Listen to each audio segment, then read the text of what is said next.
Hello दोस्तों, कैसे हैं आप सभी। मैं पुष्पेंद्र आपके अपने चैनल एग्जाम स्टेशन पर स्वागत करता हूं।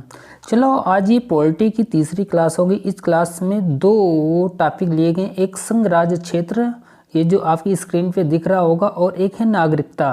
ठीक है ना। चलो आप देखते हैं संघ राज्य क्षेत्र का भाग एक, अनुच्छेद 1 से 4 तक संघ राज्य क्षेत्र का वर्णन किया गया है। कहाँ तक? भाग एक के अनुच्छेद 1 से 4 तक संघ राज्य क्षेत्र का वर्णन किया गया है। अब देखिए अनुच्छेद 1 में क्या कहा गया है। ठीक है, अनुच्छेद 1 में कहा गया कि अनुच्छेद 1 में भारत अर्थात इंडिया राज्यों का एक संघ होगा। क्या? भारत राज्यों का संघ होगा। किसमें कहा गया है? अनुच्छेद 1 में कहा गया है। भारतीय संघ में 3 प्रकार के राज्य होंगे कि जो भारतीय संघ होगा उसमें 3 प्रकार के राज्य होंगे। पहला होगा राज्यों का राज्य क्षेत्र, दूसरा होगा केंद्र शासित क्षेत्र, तीसरा होगा अर्जित किए गए भूभाग। ठीक है ना। अब देखते हैं आर्टिकल दूसरा क्या कह रहा है। अनुच्छेद दूसरा, नए राज्यों का प्रवेश या स्थापना, यानी आर्टिकल जो 2 होगा उसमें नए राज्यों का प्रवेश कैसे किया जाएगा और उनकी स्थापना कैसे किया जाएगी, ये सब कुछ इसमें बताया गया। ठीक है ना। यदि अब देखिए इसमें लिखा है यदि भारतीय संघ में नए राज्यों को शामिल करना हो तो यह कार्य संसद करती है। कौन करेगी? संसद करेगी। ठीक है ना। कि किसी भी राज्य को शामिल करना है या बाहर करना है तो ये काम क्या कौन करेगा? कार्य संसद करती है। ठीक ना। अनुच्छेद 3 में क्या कह रहा है देखिए, नए राज्यों का प्रवेश या स्थापना तथा वर्तमान राज्यों के नाम एवं सीमा में परिवर्तन। यदि कोई नया राज्य है उसको प्रवेश या स्थापना, ठीक है ना, प्रवेश, स्थापना या वर्तमान राज्यों के नाम एवं सीमा में परिवर्तन। वर्तमान अगर किसी राज्य का नाम चेंज करना है, ठीक है ना, तो वो आर्टिकल 3 के तहत होगा। और किसी राज्य की सीमा में विस्तार करना है तो वो आर्टिकल अनुच्छेद 3 के तहत होगा। ठीक है ना। किसी भी राज्यों के नाम और सीमा में परिवर्तन संसद करती है। कौन करती है? संसद करती है। और अब यहाँ पर इसमें देखो, संसद यहाँ भी कर रही थी नए राज्यों को शामिल करना, ये संसद करेगी। और उनका नाम और सीमा परिवर्तन कौन करेगी? संसद करेगी।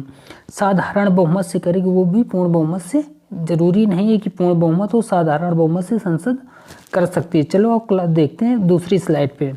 दूसरी स्लाइड क्या है? भाषा के आधार पर राज्यों की मांग, यानी सबसे पहले भाषा के आधार पर राज्यों की मांग कब की गई?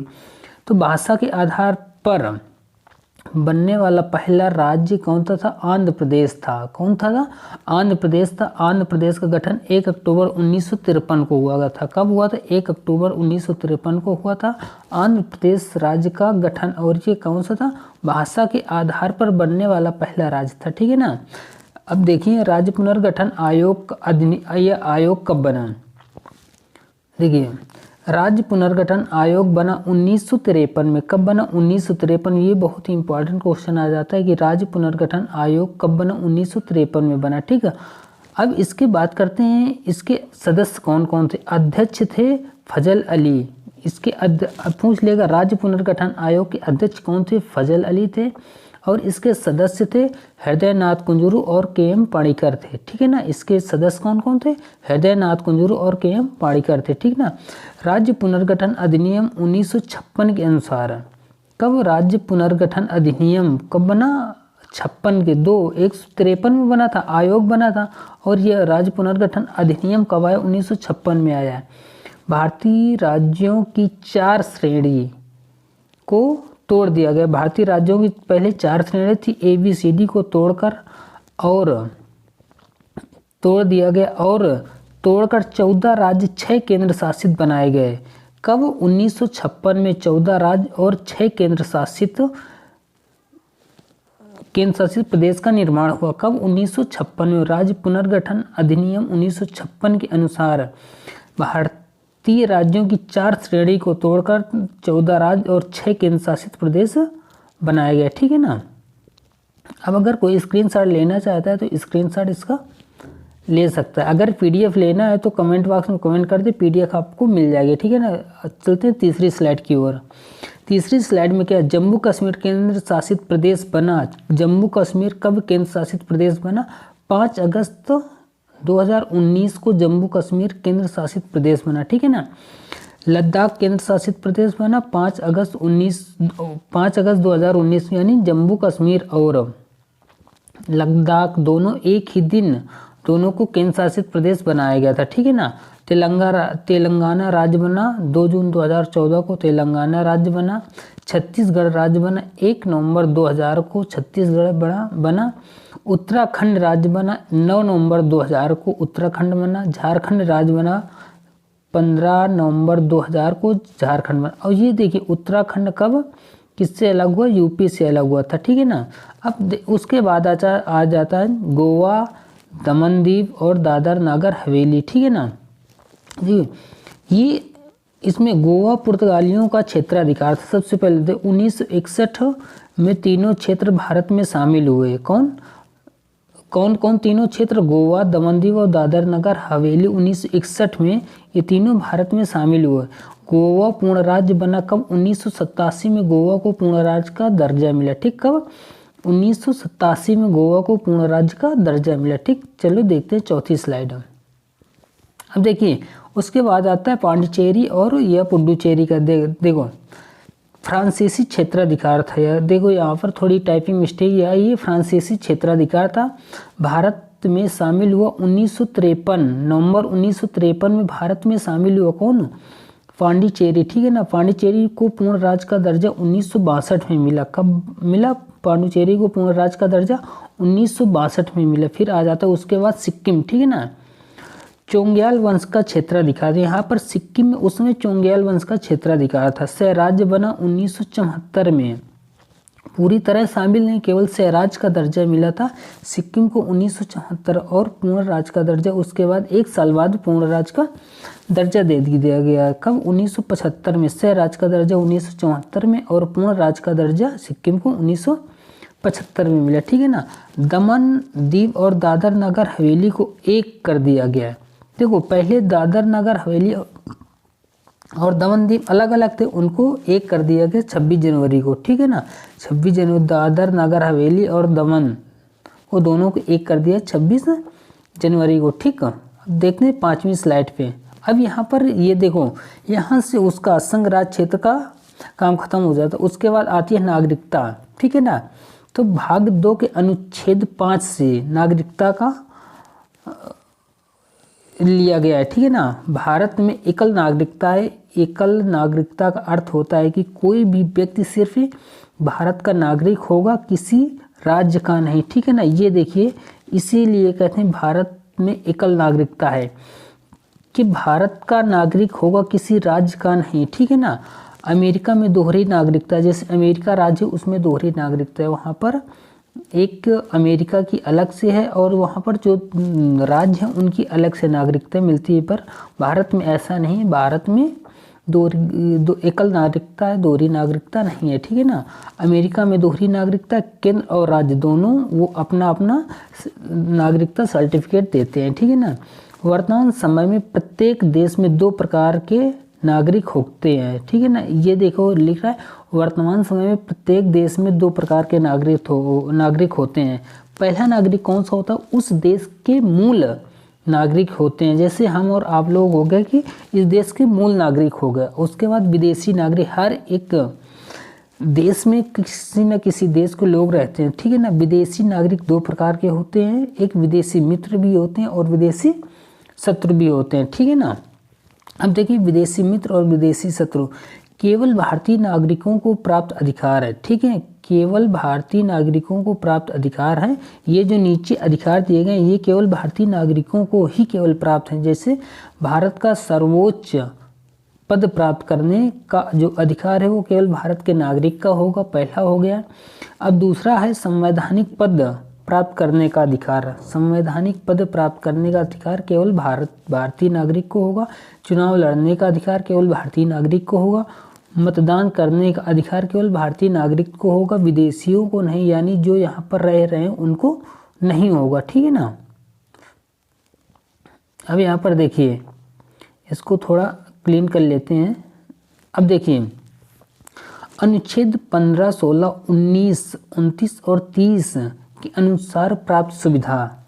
इसके अनुसार प्राप्त सुविधा क्या है, देखो नागरिकता के समर्थन में कानून बनाने का अधिकार संसद को। अगर पूछ लिया जाए कि नागरिकता के समर्थन में कानून बनाने का अधिकार किसको है, संसद को। ये संसद वहाँ पर संघ राज्य क्षेत्र जो अभी टॉपिक पढ़ा था उसमें संसद किसी भी राज्य को जोड़ सकती है, किसी भी राज्य की सीमा में विस्तार कर सकता है, किसी भी राज्य के नाम का निर्धारण कर सकता है, ठीक है ना। संसद ने नागरिकता संशोधन अधिनियम 1955 पारित किया था। संसद ने नागरिकता अगर आ जाए कि नागरिकता संशोधन अधिनियम कब पारित हुआ था, 1955 में पारित हुआ था, ठीक है ना। उसके बाद आ जाता है अधिनियम के अनुसार भारत की नागरिकता 5 प्रकार से ली जा सकती है। ये जो 1955 में नागरिकता संशोधन अधिनियम आया था उसके अनुसार भारत की नागरिकता 5 प्रकार से ली जा सकती है। कितने प्रकार से? 5 प्रकार से, ठीक है ना। उसमें कौन कौन सा है? नंबर 1 जन्म से, जन्म द्वारा, अगर भारत में जन्म हो जाएगा तो वहाँ पर आपकी नागरिकता मिल जाएगी। वंश द्वारा, पंजीकरण द्वारा, देशीकरण द्वारा, भूमि के अर्जन या ग्रहण के द्वारा, ठीक है ना। अब देखते हैं 7वीं स्लाइड पे क्या है। देखिए नागरिकता का अंत, यानी भारत में नागरिकता 5 प्रकार से प्राप्त की जा सकती है। अगर बात करते हैं नागरिकता का अंत, यानी नागरिकता अंत किसी आधार पर हो सकती है। अब देखिए नागरिकता से वंचित करने की शक्ति संसद के पास, अगर संसद चाह ले तो किसी को भी नागरिकता से वंचित कर सकती है। ये निम्न प्रकार से है, यानी निम्न आधार पर है जो संसद नागरिकता से आपको वंचित कर सकती है, ठीक है ना। अब देखिए युद्ध काल में शत्रु देश की सहायता करना, अगर युद्ध हो रहा है किसी राज्य से या अन्य किसी राज्य से या किसी देश से, तो उसमें शत्रु देश की सहायता करना। यहाँ पर राज्य का अर्थ यहाँ पर एक जो अपने यहाँ 28 राज्य हैं उससे नहीं, ये किसी देश से है, ठीक है ना। संविधान के प्रति अविश्वास, संविधान के प्रति अगर किसी का अविश्वास हो जाए तो उससे वहाँ पर नागरिकता आपकी समाप्त हो सकती है। स्वेच्छा से भारत की नागरिकता छोड़ दे, अगर कोई स्वेच्छा से भारत की नागरिकता छोड़ना चाहता है तो उससे भी नागरिकता रद्द हो जाएगी, ठीक है ना। किसी दूसरे देश की नागरिकता ग्रहण कर लेना, अगर कोई व्यक्ति भारत की नागरिकता ग्रहण किए और वो किसी दूसरे देश की नागरिकता ग्रहण कर लेगा तो भारत की नागरिकता समाप्त हो जाएगी, ठीक है ना। बिना सूचना दिए लगातार 7 वर्षों से भारत से बाहर रहना, अगर कोई व्यक्ति बिना सूचना दिए 7 वर्षों तक भारत से बाहर रह रहा है तो वहाँ पर भी इसकी नागरिकता समाप्त की जा सकती है। नागरिकता कौन समाप्त करेगा? संसद समाप्त करेगी, ठीक है ना। अब यहाँ पर आता है संविधान के प्रारंभ पर नागरिकता। अब यहाँ पर देखिए अनुच्छेद 5 क्या कह रहा है? संविधान लागू होने के समय व्यक्ति का जन्म हुआ हो। संविधान के प्रारंभ पर नागरिकता कैसे मिलती थी? अनुच्छेद 5 के अनुसार संविधान लागू होने के समय व्यक्ति का जन्म हुआ हो या उसके माता पिता का जन्म हुआ हो, या व्यक्ति का जन्म हुआ या फिर उसके माता पिता का जन्म हुआ हो, या संविधान लागू होने के 5 वर्ष से अर्थात 1945 से भारत में वह रह रहा हो, ठीक है ना, तो भारत का नागरिक माना जाएगा, ठीक है, या भारत का नागरिक बन जाएगा, ठीक है ना। अब देखिए लास्ट स्लाइड आज की, ठीक है ना। अब देखिए अनुच्छेद 6 में क्या कह रहा है? आर्टिकल 6 में कह रहा है पाकिस्तान से भारत आने वाले व्यक्तियों के, पाकिस्तान से भारत आने वाले व्यक्तियों के नागरिकता संबंधी प्रावधान है। किसमें? आर्टिकल 6 में है, ठीक है ना। आर्टिकल 7 में क्या कह रहा है? भारत से पाकिस्तान जाने वाले, यानी जो भारत में रहते थे और वो पाकिस्तान जाना चाहते हैं वाले और कुछ समय बाद पाकिस्तान से भारत लौटने वाले व्यक्ति के लिए नागरिकता संबंधी प्रावधान है। किसमें? आर्टिकल 7 में, ठीक है ना। अब आर्टिकल 8 क्या कह रहा है? भारत से बाहर रहने वाले व्यक्तियों के संदर्भ में नागरिकता संबंध का प्रावधान, यानी जो अपने यहाँ के बहुत सारे लोग हैं जो विदेश में रह रहे हैं तो उनके लिए आर्टिकल 8, ठीक है ना। अनुच्छेद 9 क्या कह रहा है? स्वेच्छा से भारत की नागरिकता छोड़ देने पर भारत का नागरिक नहीं रहना एकल नागरिकता का प्रावधान है, यानी अगर वो किसी दूसरे देश की नागरिकता ले चुका है और भारत की नागरिकता छोड़ रहा है तो किसमें? आर्टिकल 9 पे है, ठीक है ना।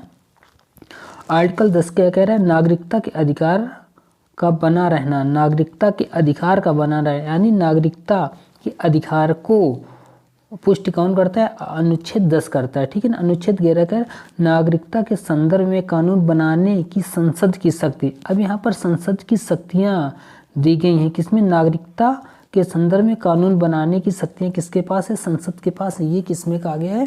ये अनुच्छेद 11 में कहा गया, ठीक है ना। अभी यहाँ पर 2 टॉपिक यहाँ समाप्त होते हैं। एक हो गया संघ राज्य क्षेत्र वाला, ठीक है ना, और दूसरा हो गया नागरिकता वाला, ठीक है ना। नागरिकता वाले ये 2 टॉपिक समाप्त हो गए। अब इसके बाद जो आएगा वो आपको बता दिया जाए, ठीक है। अब यहीं पर ये क्लास समाप्त करते हैं। जय हिंद, जय भारत। इस चैनल को लाइक, शेयर और सब्सक्राइब करें। जय हिंद।